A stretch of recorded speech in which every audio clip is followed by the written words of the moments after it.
Hi, this is Marcel from Snake Safety Zambia, and today I want to give my reaction to yesterday's broadcast of Africa Daily, a program on the BBC World Service that deals with typical African topics. And in this program, which broadcast yesterday was recorded the day before, the presenter Allan Kasujja interviews two people from Zambia about snakebite.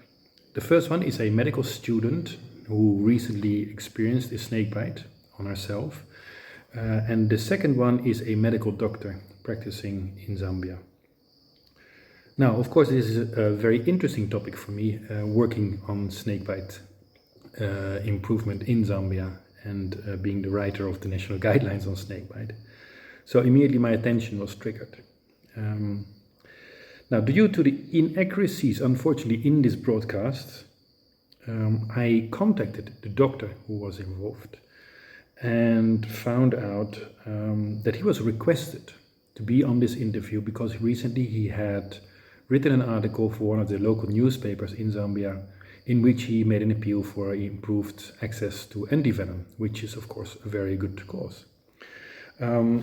Because of that, he was asked to participate, but he is not somebody who is highly trained and very experienced in dealing with snake bites.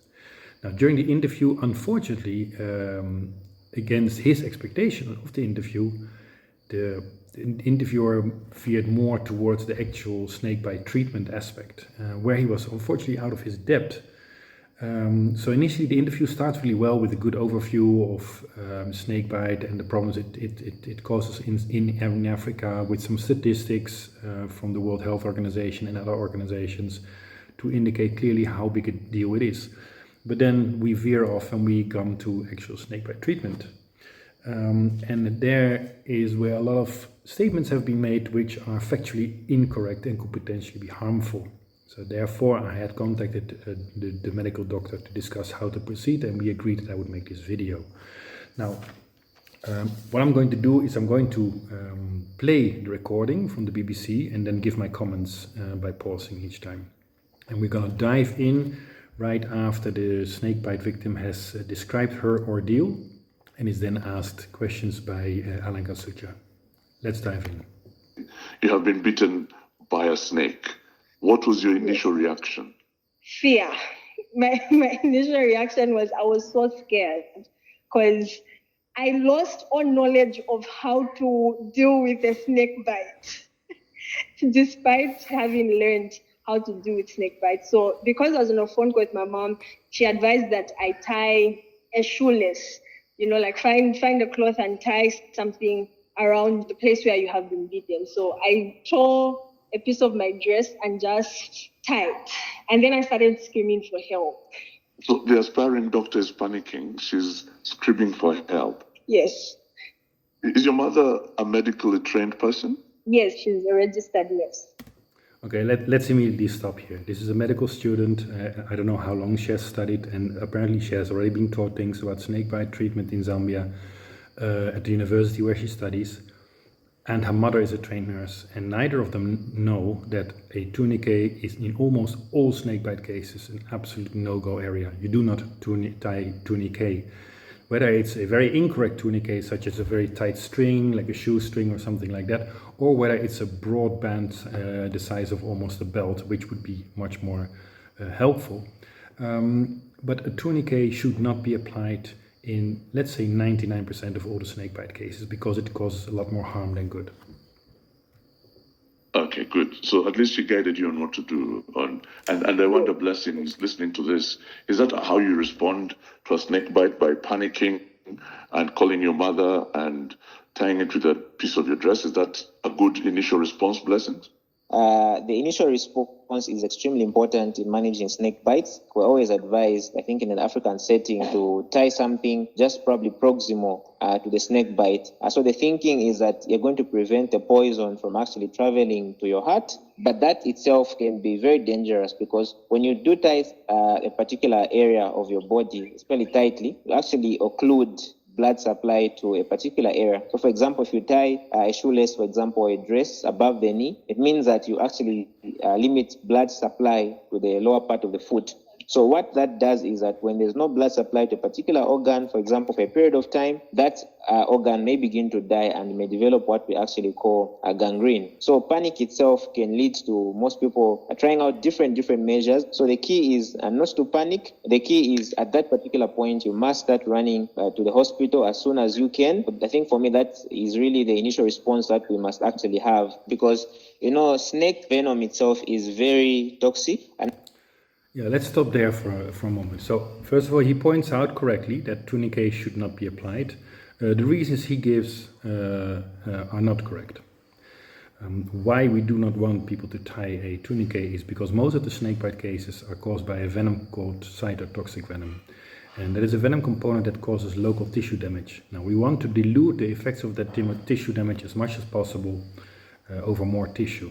If you put a tourniquet, you basically stop the blood flow completely, and that means that not only nutrients, etc., can reach the bite area, which helps in the healing, but it also means that all that tissue destruction is concentrated in one place and there causes irreparable damage. Whereas if you would dilute it over more tissue and more muscle and skin tissue, etc., the overall damage will be a lot less severe and the healing will be much better. Also, venom doesn't want to go to the heart. Venom wants to go to its target sites, and depending on the type of venom, that is either in the tissue itself or the blood or the connection between the nerves and the muscles to shut down the body. Let's continue.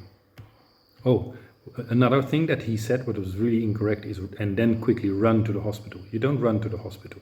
The more you run, the more you raise your blood pressure, and the quicker your blood is flowing around, which puts pressure on the lymphatic system. All that helps the venom to spread very, very rapidly. So you want to remain as calm as possible after a snake bite, which, granted, is very difficult because you'll be in a panic situation, but try to remain as calm as possible. Ideally, you lie down away from the snake, of course, and you're being transported to the hospital by others. That is the ideal situation. Not only is it toxic, but it does move very fast. And what we want is for it not to reach very important organs like the brain, very important organs like the heart, because once it makes its way to those particular organs, then you could then develop other further complications that eventually then would lead to death. So prompt response for me is key, because ultimately you find that once you develop complications, let's say you're far away from the hospital and your heart begins to develop complications, your lungs begin to develop complications, you can't breathe, only at the hospital are you going to be able to be given oxygen, for example. So other people die because of a delayed response to the time that they actually get to the health facility. Right. Well, it's correct. What we have seen from the snakebite cases that have been involved in is that when people arrive at a hospital on time, their chance of survival are actually really good, especially when the medical staff members there know what to do. That even includes bites from black mambas, where patients come in a very deplorable state, but they can fully recover if they get proper medical treatment. Sorry, there's a fly flying around. And Rudo, when you go to the hospital, what happened? When I went to the hospital, I'm still panicked. I'm trying to keep myself calm, but I'm still very panicked. So I reached the hospital, and unfortunately, I wasn't escorted in, so I had to walk myself inside the hospital. And I find a nurse who tells me to untie the cloth I had tied. Like Dr. Blessing said, it's actually more dangerous for you to have your cloth tied, so please take it out. But because I don't know if she's calm or she's nonchalant, but her response sort of has me panicking more because it feels like she's not taking it as seriously as she should. So I'm seated there trying to keep myself calm, waiting for her to finish whatever it is she's doing, but she's walking around very calmly as though nothing has happened, and I'm there trying to keep myself calm. And Dr. Blessing, that response from the nurse, what does it tell you? Because, you think that Rudo is scared of snakes? I'll be wetting my pants. I'm so terrified of these things. So when you see a response, when you hear about a response like that, where the nurse seems to be nonchalant and taking her time, are you reassured that she was going to get the right treatment? Yeah, I think that's very common, actually. When people go to the hospital, they expect that the doctors, everyone is going to be running. But I think even as practitioners, it's very important to be calm, because if you're not calm as a practitioner, then it's very easy for you to make a wrong decision. Or if she was in a rush, I know that maybe Rudo would have felt a bit more assured, but then at some point should have also been like, okay, I think maybe the nurse is also panicking, and it would have been a very complicated case at the end of it all. So let me ask you, we all think that snakebite. Yeah, so let's dive in here. When a victim goes to a traditional healer, that traditional healer will do a lot of things. They'll tie something around the limb, which already we now know is completely incorrect. They'll make cuts at the bite side, chatter marks. They'll suck out the venom, as they claim, which really is impossible. So that's also an absurd action to undertake. And then they might put activated charcoal or a black stone or a poultice on the bite area. They might even make you drink something nasty. All that doesn't help at all. But you have the feeling that you're really being taken seriously. The traditional healer is working really hard to try and cure you. Now, this is as opposed to when you go to a hospital. The first thing they should do, and in the national guidelines which have been published now, it very clearly states any snake bite that arrives at a hospital needs to be treated as a medical emergency. And ideally that means that the on-call should be a doctor that attends to you. The first assessment they need to make is, are you in a life-threatening situation? Is your breathing compromised? Is your heart rate not up to speed? Is your blood pressure off? All these things to assess what is your systemic situation. And then they look at the bite area and make an assessment of how serious that is. And they should ask you a lot of questions. What are you feeling? What else are you feeling? Etc. Based on that, they can then make a diagnosis whether it's urgently needed for you to be put, for example, on a ventilator or anything like that. If that is not the case, then a process starts of waiting and observing, and that is normal.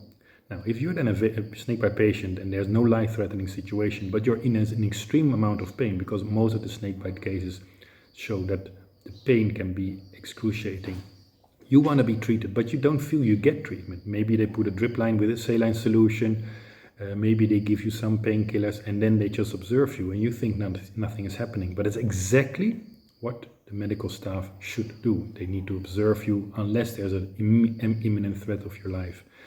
And then we observe and we see, for example, if there's swelling, how fast is that swelling progressing? Because that will give us an indication what treatment is needed, and also does that treatment include the necessity of antivenom. So don't be alarmed if when you're at the hospital, you're basically just put on a bed, your foot or your hand, wherever you're bitten, is slightly put in an elevated position, and they put a drip line with the saline solution, they check your vitals, and then basically they don't do anything else but give you painkillers. That's actually perfect. Kill, and it's indeed true that many snake bites kill. Yeah. So at this point, she has a... Okay, let me quickly state, if you get proper medical treatment, your chance of survival is really, really good. Yeah. Now the challenge is, of course, do you get that medical treatment? And that also depends on what the doctor in the beginning already said, that we need to make sure that the time span between the moment of bite and the moment you get proper medical care at a medical facility should be as short as possible. The quicker you get to a hospital and the quicker you get proper medical care, the higher your chances of survival. But in general, not that many people die from snake bites if you look at the number of snake bite incidences. Right to panic, and she's wondering why there is no urgency to that situation. Are you telling people now that snake bites do not necessarily kill you immediately? That you should just be calm and wait for medical attention? Yeah, so actually, when you look at snake bites themselves, snakes are in different types and in different forms. And I think this is what many of us don't understand. So there are actually some snakes that are not venomous, that are not poisonous. Then, of course, there are others that are also poisonous. So we always encourage that.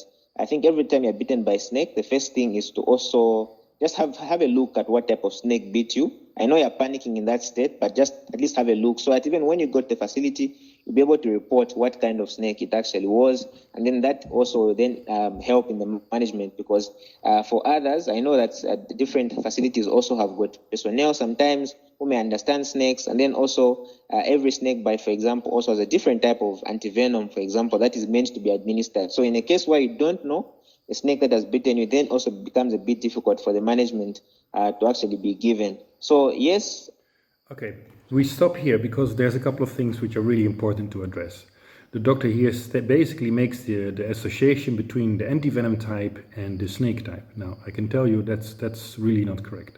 There's only one antivenom available in Zambia, and that's the only antivenom we need. It's called a polyvalent antivenom, and it covers all the snake bites of the major dangerous, life-threateningly dangerous snakes such as black mamba, and all the cobras, the puff adder and the gaboon adder.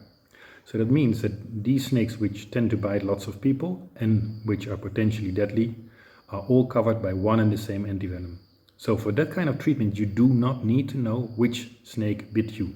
Now, another thing which is very important is, yes, in the treatment of a snakebite case, especially when people like me are involved, because we not only know about snakebite but also about snakes, we know how to identify snakes.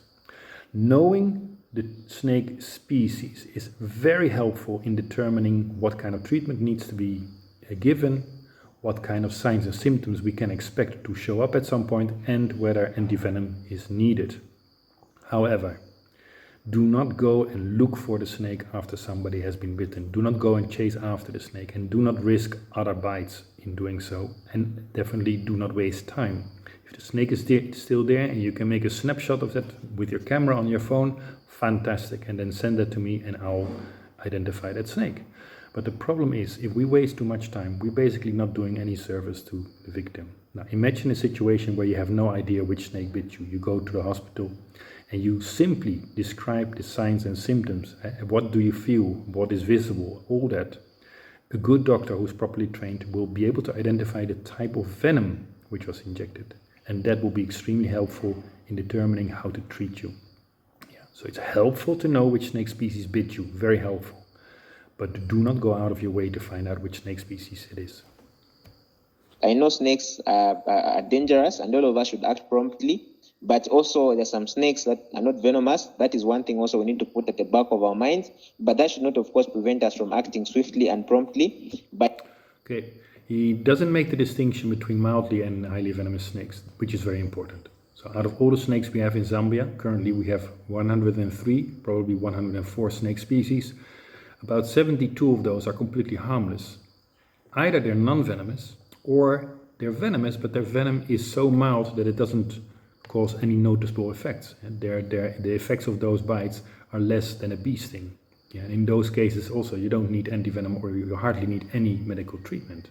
Yeah, there's only a very small portion, about 10-15 species of snakes in Zambia, of which some are very rare, which can cause a potentially life-threatening bite. And even in some cases, these snakes just give you a warning bite where only a little bit of venom is injected, and you would maybe survive even without medical care. And we have several of those cases where we have merely just observed, given pain medication, and made sure that there was enough hydration via drip line with a saline solution, even in cases of puff adder bites. So you can survive those bites with minimal treatment. So the most important thing why it is good to stay calm after a snake bite is your chances of survival are pretty good. As I said, panicking is ultimately what can lead you to being killed, because if a snake bites you, it does take some time for the snake venom to actually move up the body to different parts of the body. You're listening to the BBC's Africa Daily podcast with me, Allan Kasujja, and today I'm asking if snake bites are a neglected health issue in Africa. I explore this in a conversation with Zambian medical doctor Blessing Kasenge and university student Rudo Josenge Nalondwa, who survived a snake bite several weeks ago in rural Zambia. So, what help did Rudo get from the hospital? I was at the hospital at 8:30 p.m. and I only get admitted around 9:14. Okay, then what did they do to you? They were trying to figure out, I think, how to put the cannula. The cannula wasn't getting into the veins as it should have.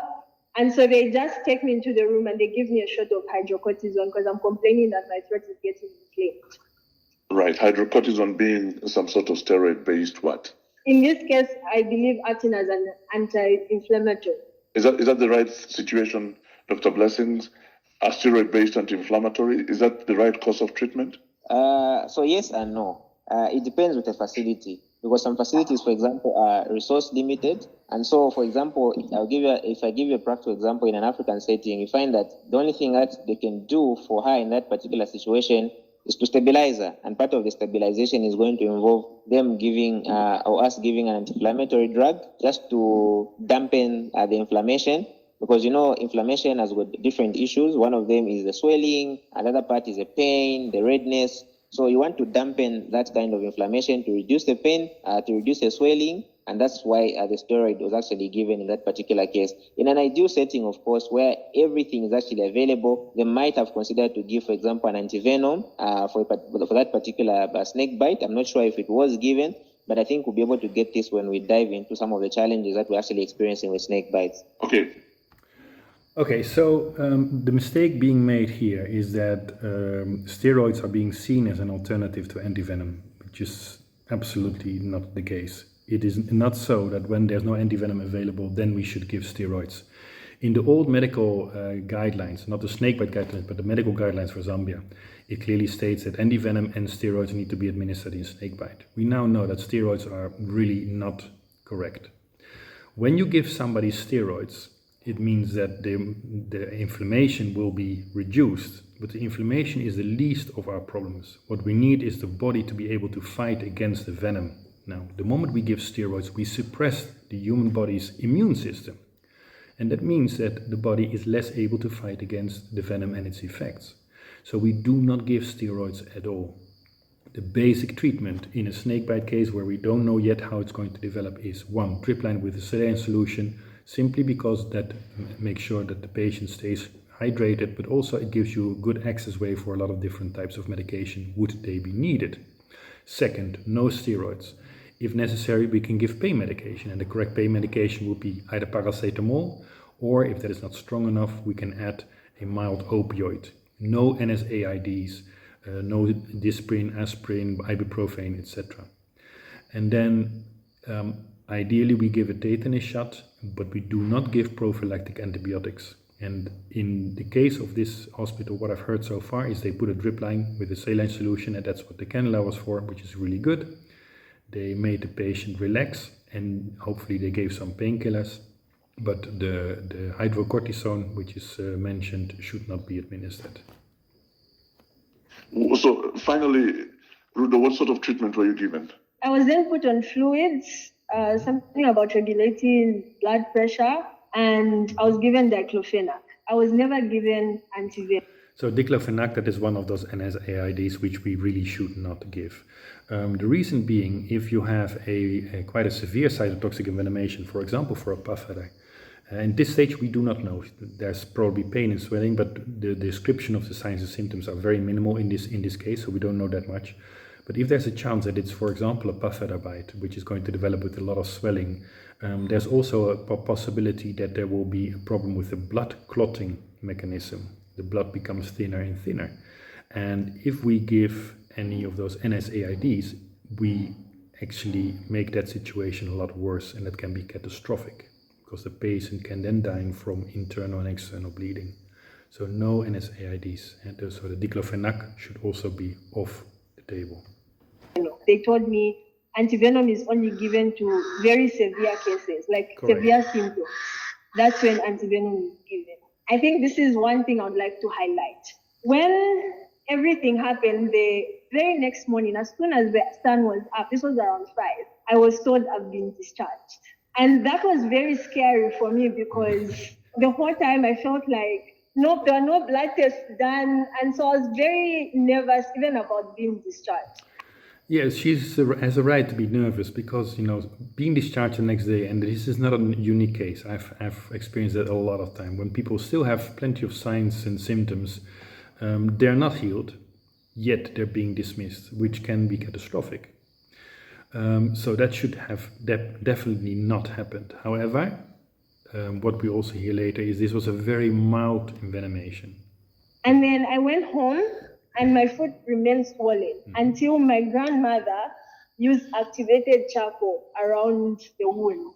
So she used activated charcoal, and that's what caused the swelling to go. And yeah, so this is not the real challenge. What probably has happened is, first of all, a lot of the swelling was caused by the tourniquet, which she applied, because the moment you do that, you can even see that. I'm going to demonstrate it on my hand. If I put something very tight around my hand, you can see that now the veins are starting to become more visible.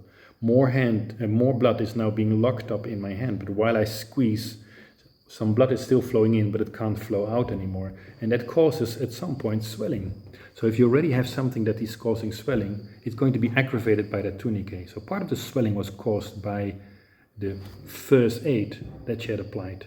Now, as this is a very mild envenomation with only some local swelling, and it wasn't severe from the sound of it, soon that swelling is going to reduce because your body is going to beat the effects of the venom, neutralize it, and at some point that swelling, is going to go down. Now, this coincided with the grandma putting the activated charcoal. Seriously, that activated charcoal has absolutely no effect on the swelling or on the venom, on the bite at all. It has no effect on the outcome. So you could as well put some lipstick around the bite side. The effect would be the same, 0. But the problem is now that this lady fundamentally believes that the activated charcoal works. And at the end of the interview, you also hear that she recommends that everybody should have activated charcoal. And that makes misinformation extremely dangerous, because we should not rely on treatment which is proven to have absolutely no effect. So my question to Dr. Blessings was, why wasn't this done in the hospital, I think? Yeah, so one thing that I would tell you for a fact is that snake bites themselves are a neglected public health issue. Not only are they a neglected public health issue, but many of us as practitioners don't even know how to go about managing a snake bite. So it's almost a similar kind of way we respond to. This is already very interesting what he says, which is also what I've learned, that a lot of doctors and other medical people in Zambia have not had proper medical training in snakebite treatment, which is something that we really need to work on, because we can save a lot of lives and limbs if the doctors and other medical people know what to do in case of a snakebite. Emergencies, and the difference really should be that, one, you must be able to provide an antivenom in this particular case to prevent this venom. So in this case, the antivenom would have made no difference. This was a very mild bite. That already means that antivenom wouldn't have been warranted, and we would have wasted a valuable resource. But my suspicion is also because in the beginning she complained about feeling itching in the throat. This might have been a very mild, either maybe a night terror, but presumably a burrowing asp bite. And that means that this bite would never have been helped by antivenom, because that kind of snake is not covered by this antivenom. So the antivenom would have been futile here. Actually, from causing so much damage to different body organs. So there's a gap in terms of treatment. I understand that your grandmother, of course, gave you activated charcoal, because even within the hospital setting, that is normally given, because it also does kind of paralyze the poison itself. Yeah, this is shocking to hear a medical doctor say that activated charcoal neutralizes the venom or poison. What activated charcoal does is, when you eat something bad and you're let's say poisoned, you have food poisoning or something like that, but that is in your gastrointestinal system. If you then drink a concoction with activated charcoal, the activated charcoal will bind with the poison, and then that binding that comes out in the natural way. Either you throw it up or it comes out from below. And with the activated charcoal, then a lot of the poison has been taken out and doesn't affect your body too much. So in that case, it helps. But in envenomation, not poisoning, but envenomation by a snake, it has absolutely no effect. So what are the things that people do in their homes that they should not be doing when a snake bite happens? I would say everything. One of the practices actually that is there, especially in the rural areas, is that every time someone is bitten with a snake, they'll actually suck out the poison from that particular person, with the belief that the other person will then be able to swallow the poison and spit it out. Then it goes away, and then they forget about going to the facility. The other one, of course, is to seek traditional healing. They'll take this person, for example, to a witch doctor in our setting here in Africa, and the witch doctor will then do his usual charms and try to find traditional means of actually making this person actually well. So these, for example, are practices that should not be encouraged in any way, for example. And so the recommendation that I'd actually give really is, at community level, every time we hear that someone has been bitten with a snake, the case for us is to rush this person to the facility. I know facilities, of course, may have also their own challenges with that, not having the right medication. But the key is that once this person develops complications like difficulties in breathing, their blood pressure suddenly drops, or they enter into a state of shock, the hospitals are well equipped, for example, to give fluids to this person, to give certain drugs that can help resuscitate this person as they are trying to look for another plausible solution. Yeah, so he's absolutely right here. Well, first of all, there was this issue about sucking out the venom and then spitting it out. I mean, there's no way you can suck out the venom. That's simply impossible. It's like when you have a little mountain of water, pile of sand, and you pour some water on it, and then the water goes in between all the grains, and then you want to suck that out. It's impossible. It simply doesn't work like that. So you cannot suck the venom out. All the traditional remedies have been proven not to work at all. They have no effect. So yes, as the doctor correctly points out, go to a medical facility, because if there are secondary effects such as a loss of blood, a drop of blood pressure, things like that, a traditional healer has absolutely no means in curing that, but a hospital does. So go to a medical facility as soon as you're bitten. I'm pretty big on campaigning for antivenoms to be made a bit more available at health facilities in your country. Why is it African countries that are struggling to find appropriate antivenom for snake bites? So with Africa, I can say it's because, first of all, there's little research going on with regards to snake bites. That's number one. Then number two is that with the little research that's being done, most of the cases actually go unreported. Yeah, I know that Rudo probably had the privilege of having a facility nearby, but there are many people that have got facilities in faraway places, and most of them go unreported. So they just end up dealing with them there and then. Others even die of snake bites without even them knowing. Because if someone is bitten today, they might not die today. They might die 3 or 4 days later, and they will just think it's just a different cause altogether. So most cases go unreported, and that makes it very difficult for research to be done. It also makes the issue small in the eyes of, let's say, potential funders and potential helpers, because they'll think, okay, there are very few cases in Africa. Why should we invest, for example, in antivenom, right? Interesting. And Rudo, God forbid it happens. Just let's respond to this. He's absolutely right. I mean, there's very little research being done. We don't even have proper snakebite incidence rate data or casualty data. So that is already difficult, because you can't prove how big a problem it is. Our assumptions are quite dramatic. But the lack of data and also makes that it's a very underreported issue, and that means that also, exactly like he says, the development organizations are not paying attention. They're not interested in getting involved because they don't know, first of all, what they would be working on, and second of all, what the magnitude of the problem is.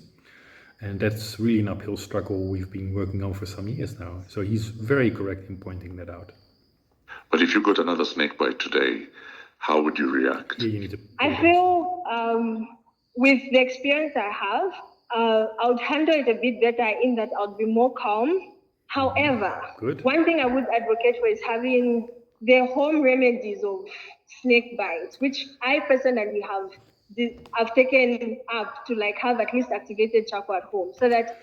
So now we see how a coincidence leads to a completely incorrect conclusion, because the next time this person gets bitten, imagine she gets bitten by a puff adder, which this clearly wasn't, because she would be in a lot more pain, there would be a lot more swelling, and hopefully she wouldn't have been discharged. But let's assume next time she gets bitten by a puff adder and she puts activated charcoal and waits for that to happen. She's wasting a lot of precious time, which will severely aggravate her bite.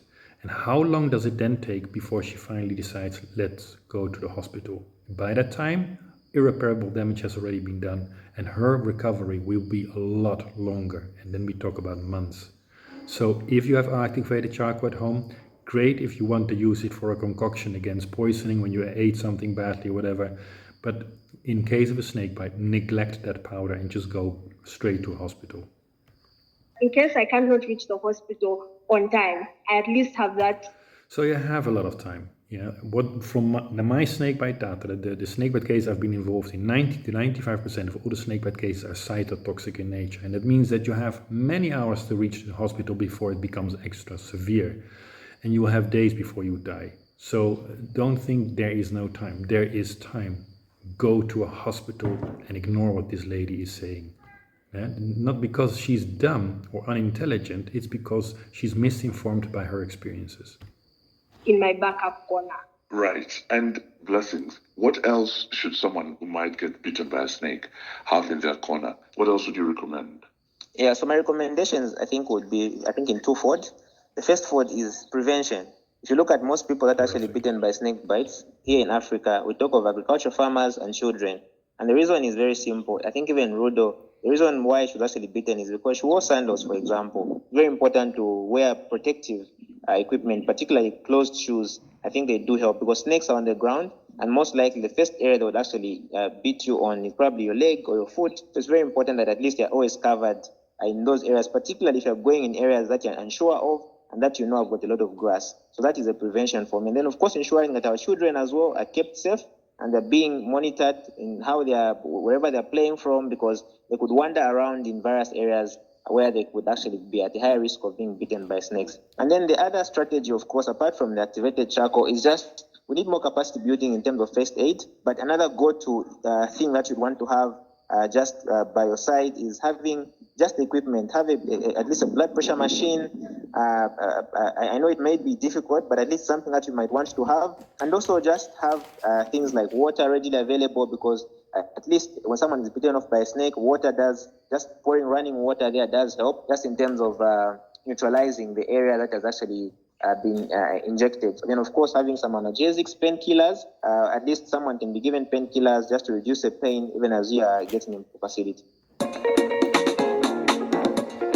Okay, so the interview ends there, and I would like to respond to the last points that the doctor made. First of all, on the prevention, absolutely. In any medical case, any disease, prevention is always better than curing it.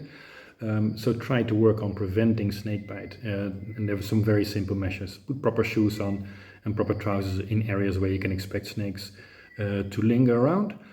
Don't walk through thickets and high grass when you can't see if there's a snake there. Don't put your hands anywhere where you can't see what's in there. So people in the Eastern Province put their hands into burrows to catch mice and rats. There can be snakes there, and a lot of people get killed that way. So the prevention is extremely important. And then on the first aid, yes, the first aid is actually really simple in case of a snakebite. First, stay absolutely calm. 2, immobilize and elevate the affected limb. So if you're bitten on your hand, for example, do this. Hold it on your chest like this. Your other hand holds it in place. That's all you need to do while you rush to the hospital. And the rushing is not you running, you being transported, preferably by a vehicle. If it's on the foot or lower leg, you have to lie down and make sure that your foot is elevated to reduce the blood pressure in that area. And other than that, there's nothing you need to do. Now, ideally, you also, if the pain is really excruciating, you can take a painkiller. You can take a couple of paracetamol tablets safely with some water. Yeah, but if you feel extremely nauseated, don't do that, because that will just make you more nauseated. Then he says some shocking things. How many people can afford having a blood pressure meter? And you don't need to. Whether your blood pressure goes up or down or whatever it does when you are on the way to the hospital, exactly what are you going to do about it? They'll check your blood pressure at the hospital, and then they'll take measures to resolve that if there's a problem. And pouring water over the bite area has absolutely zero effect, whether it's boiling, whether it's lukewarm, whether it's cold, whether it's ice cold. It has absolutely no effect. It's just a waste of time.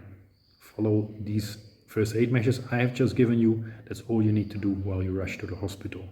I hope this helps. For anybody who wants to have more information, visit our website, www.snakesafetyzambia.com. There, for the medical professionals amongst us, you can also download the guidelines on snakebite treatment, which have been launched last year by the Ministry of Health. And they're in PDF form. You can download them for free and then keep them, especially for nurses, doctors, clinical officers, medical officers. Download that and keep it close to you. In case there's ever a snakebite, feel free to call me as well on 097-424-8144. I provide free advice in snakebite cases. Thank you very much for listening to me, and stay snake safe.